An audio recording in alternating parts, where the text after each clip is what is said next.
जय श्री राम दोस्तों, आप सभी का स्वागत है मेरे YouTube channel MMM learning classes में। मैं अश्विनी पाठक आज आपको पढ़ाऊंगा। हम सीखेंगे, जैसे कि आपने थंबनेल में देख लिया होगा कि आज हम किस मुद्दे पे किस टॉपिक पे बात करने वाले हैं। ये टॉपिक पिछले कुछ दिनों से सुर्खियों में बना हुआ है। काफ़ी ज़्यादा इसके बारे में टीवी पे डिबेट दिख रहे हैं, सोशल मीडिया प्लेटफॉर्म पे बहुत ज़्यादा इसके मैसेजेस दिख रहे हैं, अलग अलग ट्वीट्स पोस्ट दिख रहे हैं। हम इस मुद्दे का क्या सच्चाई है, इससे रिलेटेड हर एक टर्म सीखेंगे। देखिए, मुद्दा कब से स्टार्ट हुआ। राहुल पंडित नाम के एक कांग्रेस के स्पोक पर्सन हैं जिन्होंने ट्वीट किया। उन्होंने अपने ट्वीट में बताया कि उन्होंने एक आरटीआई दिया था, जिसमें आरटीआई में मोदी गवर्नमेंट ने बताया है उन्हें कि कोवैक्सीन में काफ सीरम प्रेजेंट होता है। ठीक, मोदी गवर्नमेंट ने उन्हें क्या बताया कि कोवैक्सीन में काफ सीरम प्रेजेंट होता है। ठीक, उन्होंने ऐसा दिया। फिर उसके बाद हेल्थ मिनिस्ट्री से उनके रिस्पांस में, ट्वीट के रिस्पांस आया कि no calf serum is present in Covaxin at final stage. Final product है, उसमें काफ सीरम प्रेजेंट नहीं है या नहीं है, काफ सीरम क्या होता है, क्या यूज होता है, ये सारी चीज़ें हम धीरे धीरे सीखेंगे इस चैनल में। देखिए, सबसे पहले मैं ये बता दूं कि सीरम क्या होता है। पहली चीज़ ये समझेंगे कि सीरम क्या होता है। हमारा ब्लड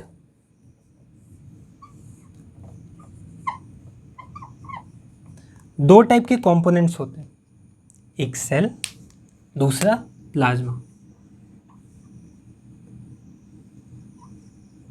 एक हो गया सेल, दूसरा प्लाज्मा। ये 55% प्रेजेंट होता है और सेल 44% या 45%। कुछ बुकों में आपको ये 60 तक, 55 से 60 तक मिला होगा, तो जनरली 55 लिखते हैं। सेल में तीन चीज़ें हो जाती हैं, WBC, प्लेटलेट्स, RBC। ये दोनों 1%, ये 44%, ये प्लाज्मा। प्लाज्मा में क्या क्या होता है?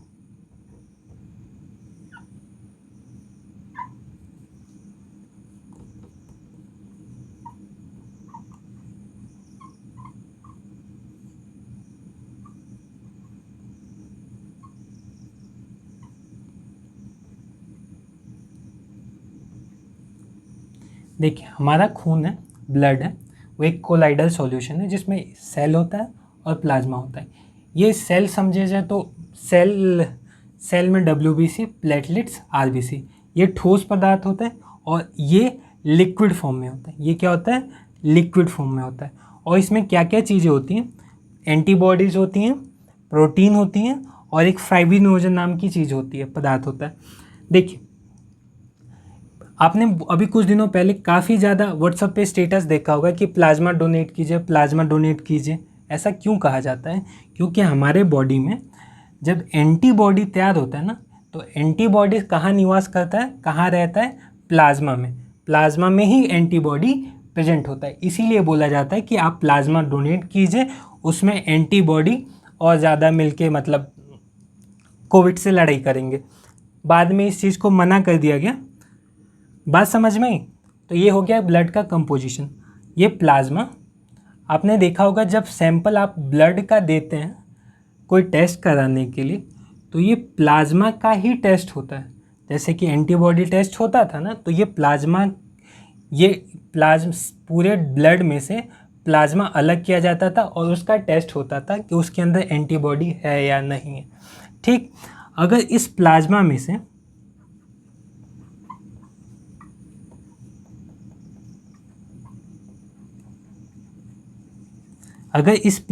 से मैं फाइब्रिनोजन नाम की चीज़ को, पदार्थ को हटा दूं, तो अब जो प्रोडक्ट बचता है उसी को बोलते हैं हम सीरम। एक बार देख लीजिए कि सीरम क्या होता है। ये प्लाज्मा से फाइब्रिनोजन नामक पदार्थ अगर अलग कर दिया जाता है तो जो प्रोडक्ट अब बचता है उसको हम बोलते हैं सीरम। फाइब्रिनोजन क्या होता है?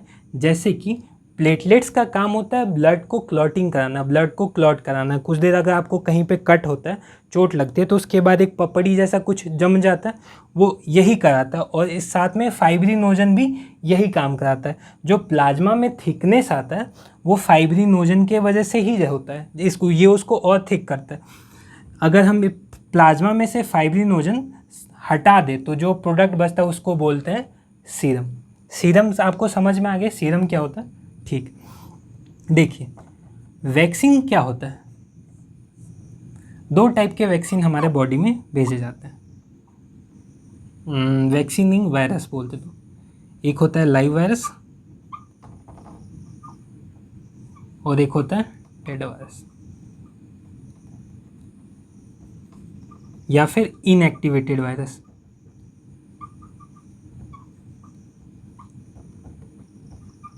जो कोवैक्सीन है वो डेड वायरस है, जो वीरो सेल से या वीरो वायरस से जिसको डेवलप किया जाता है। सीरम का यूज क्यों होता है, ध्यान से समझिए। जैसे कि वायरस जब हमारे बॉडी के बाहर होता है तो वो खुद को रेप्लिकेट नहीं करता है। रेप्लिकेट मतलब अपने आप को मल्टीप्लाई करना, रिप्रोडक्शन करना, प्रजनन नहीं करता है। लेकिन जैसे हमारे बॉडी के अंदर जाता है उसको हमारा बॉडी फूड प्रोवाइड करता है, जिससे वो 2 से 4, 4 से 16 ऐसे करके खुद को मल्टीप्लाई करते हैं और बहुत ही कम समय में हमारे बॉडी में फैल जाता है। ठीक, अब आपको वैक्सीन का काम क्या होता है, वैक्सीन कैसे होता है? वैक्सीन में या तो वायरस को मृत अवस्था में, ठीक, या फिर उसको काफ़ी ज़्यादा कमज़ोर करके, 2 चीज़ें समझ में, या तो मृत अवस्था में या लाइव वायरस को काफ़ी ज़्यादा कमज़ोर करके हमारे बॉडी के अंदर भेजा जाता है। हमारा बॉडी वो वायरस इतना कमज़ोर होता है कि हमारा बॉडी उस वायरस से लड़ने के लिए एंटीबॉडी बनाता है। ठीक, और वो एंटीबॉडी हमारे बॉडी में स्टोर हो जाता है। नेक्स्ट टाइम जब वो वायरस हमारे पास आता है, हमारे बॉडी के अंदर अटैक करता है, तो एंटीबॉडी जो पहले से बना हुआ है वो उससे लड़ाई करता है और हम उस बीमारी से बचते हैं। बात समझ में? ठीक, तो जो हमारा कोवैक्सीन है वो इनएक्टिवेटेड वायरस या फिर उसको वीरो वायरस से डेवलप किया गया डेड वायरस है।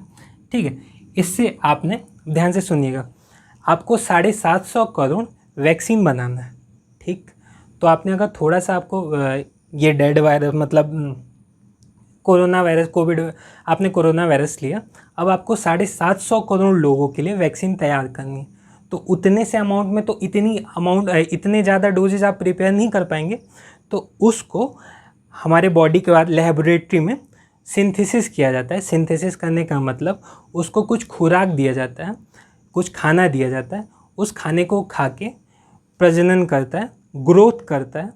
ध्यान से समझिएगा, क्या करता है वो? ग्रोथ करता है। और वो जब सफिशिएंट अमाउंट में हो जाता है, सफिशिएंट अमाउंट में मतलब इतना हो जाता है ग्रोथ जिससे कि हम वैक्सीन बनाने के काम में उसको यूज कर सकें, तो उसके बाद वैक्सीन बनता है। तो उसका जो लेबोरेटरी में खुराक होता है, जो खाना होता है, वही होता है सीरम।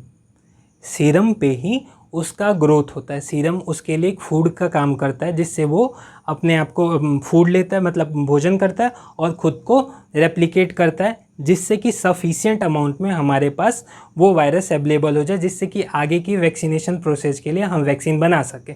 ठीक है, और जैसे ही हमें ये चीज़ भी ध्यान रखनी है कि उस वायरस को इतना ही खाना देना है जिससे कि वो खुद को इतना मल्टीप्लाई कर ले, रेप्लिकेट कर ले, जिससे कि हम वैक्सीन बना। लेकिन वो खाना इतना ज़्यादा ना खा ले कि इतना ताकतवर हो जाए कि जब हमारे बॉडी में आए तो वैक्सीन की तरह काम ना करके खुद हमें बीमार करने लगे।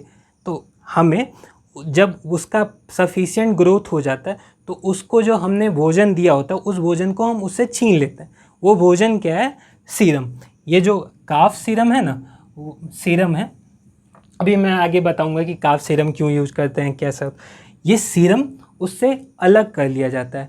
कुछ केमिकल प्रोसेस होते हैं जिससे उन केमिकल प्रोसेस से सीरम को अलग कर लिया जाता है। तो वैक्सीन बनाने के लिए जो लेबोरेटरी में वायरस ग्रोथ करते हैं, वायरस का जो ग्रोथ होता है वो किसके हेल्प से किया जाता है? सीरम से। सीरम क्या होता है? उन वायरसेस का लेबोरेटरी में भोजन होता है जिसको खाते हैं रेप्लिकेट करते हैं और हमें सफिशिएंट अमाउंट में वायरसेस मिलते हैं, जिससे हम बहुत सारे डोजेस प्रिपेयर करते हैं। फिर जैसे ही वायरस, बस उसको इतना भोजन नहीं देना कि बहुत ज़्यादा स्ट्रांग हो जाए और हमारे बॉडी में आ जाए, इसलिए क्या किया जाता है, सीरम को अलग किया जाता है, सीरम को अलग किया जाता है। तो आपको एक चीज़ क्लियर हो गई होगी कि वैक्सीन में जो हमारा फाइनल प्रोडक्ट है उसमें दूर दूर तक कोई सेल ही प्रेजेंट नहीं है, क्योंकि मैंने आपको स्टार्टिंग में बताया था ना कि प्लाज्मा के अंदर कोई सेल नहीं, सेल तो ये 3 है। प्लाज्मा से फाइब्रिनोजन भी हमने हटा दिया, तो सीरम में तो पहले से कोई सेल था ही नहीं, ठीक। और ये जब हमने वैक्सीन बनाया तो जब वायरस ने खाना खा लिया तो उसके बाद सीरम को भी हमने केमिकल प्रोसेस से अलग कर दिया। तो कोवैक्सीन में या किसी भी वैक्सीन में सीरम प्रेजेंट नहीं होता है। बात क्लियर है। और बात आई कि सीरम प्रेजेंट होता है नहीं होता है। हमारे यहाँ जितने भी वैक्सीन पहले भी बने हैं वहाँ पे, जैसे पोलियो हो गया, इन्फ्लुएंजा हो गया, इन सब के जब भी लेबोरेटरी में इन वायरसेस का सिंथेसिस किया जाता है, वैक्सीन बनाया जाता है, तो उसके लिए सीरम यूज किया ही जाता है, वो काफ सीरम ही होता है, ठीक। तो काफ सीरम प्रोसेस में यूज होता है, फाइनल प्रोडक्ट में नहीं होता है। प्रोसेस में यूज होता है, फाइनल प्रोडक्ट में यूज़ नहीं होता है, ठीक। और ये काफ सीरम आज से यूज़ नहीं होता है, जब से वैक्सीन बनाने वाली परंपरा आई है, जब से वैक्सीन बन रहे हैं, जब से वैक्सीनेशन हो रहा है, तब से काफ सीरम यूज हुआ जाता है। जब इतना डेवलपमेंट नहीं हुआ था मेडिकल के फील्ड में, तो जो गर्भवती प्रेग्नेंट काऊ होती हैं उनके फिटस को पेट में ही मारा जाता था और उससे खून लिया जाता था और फिर उससे सीरम निकाला जाता था। लेकिन आज हमारे वहाँ इंडिया में, अब कहीं पे भी हमारे वहाँ इंडिया में तो वैसे भी काउ स्लॉटरिंग बैन है, तो इसका इंपोर्ट किया जाता है और ये सीरम बीफ इंडस्ट्री में as a by product available होता है, एज अ बाई प्रोडक्ट, ठीक। जब 1 हफ्ते तक का 7 से 10 दिन के बीच में बछड़ा होता है तो उससे ये खून लिया जाता है और खून से प्लाज्मा अलग किया जाता है और प्लाज्मा से फाइब्रिनोजन, फिर काफ सीरम बनता है और उस काफ सीरम को लेबोरेटरी में वायरस की सिंथेसिस के लिए यूज किया जाता है। वो जब प्रॉपर उनका ग्रोथ हो जाता है, इतना हो जाता है जिससे वो वैक्सीन बनाने के लिए काम में आ जाए, तो उसके बाद क्या किया जाता है, सीरम को अलग किया जाता है। कोवैक्सीन में दूर दूर तक कोई सेल प्रेजेंट नहीं होता है। बात समझ में आ गई आपको। और आप लोगों ने मतलब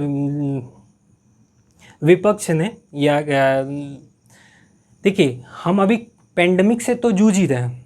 पेंडेमिक क्या होता है, जब कोई एक पर्टिकुलर बीमारी विश्व के हर एक कोने कोने तक फैल जाए तो उसको हम बोलते हैं पेंडेमिक। जितना पेंडेमिक खतरनाक है हमारे लिए, उतना ही ज़्यादा खतरनाक इन्फोडेमिक है। इन्फोडेमिक क्या होता है, जब किसी इन्फॉर्मेशन का गलत प्रचार किया जाए, ट्विस्टेड करके उस इन्फॉर्मेशन को रिप्रेजेंट किया जाए, मिस रिप्रेजेंट किया जाए, तो वो इन्फॉर्मेशन भी उतना ही खतरनाक है जितना खतरनाक हमारे लिए कोविड वायरस है। बात समझ में आ रही है। तो आप वैक्सीनेशन कराइए। वैक्सीन में कोई भी सीरम या कोई भी किसी का खून नहीं है, तो आप निश्चिंत होकर वैक्सीनेशन कराइए। और ऐसा नहीं है कि आज पहली बार सीरम यूज हो रहा है। जब से वैक्सीनेशन प्रोसेस हुआ है, जब से वैक्सीन बनना चालू हुआ है, तब से ये सीरम ही यूज हो रहा है। जब हमारा प्री क्लिनिकल टेस्ट होता है, जब प्री क्लिनिकल टेस्ट क्या होता है, जब वायरस को वैक्सीन को बनाया जाता है तो इंसानों पे यूज करने से पहले उनको जानवरों पे यूज किया जाता है, ठीक। तो 7 तरह के जानवरों पे उनका 7 तरह के उसमें जानवर यूज में आते हैं।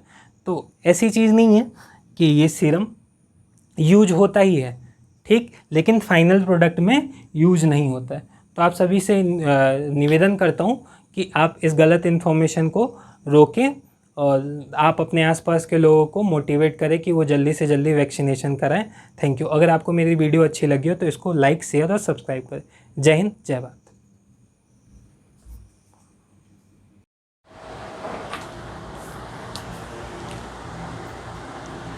मैंने स्टार्टिंग में जो कांग्रेस के स्पोक पर्सन है उनका नाम राहुल पंडी ले लिया था, राहुल पंडी, गौरव पंडी उनका नाम है, गौरव पंडी, क्लियर है।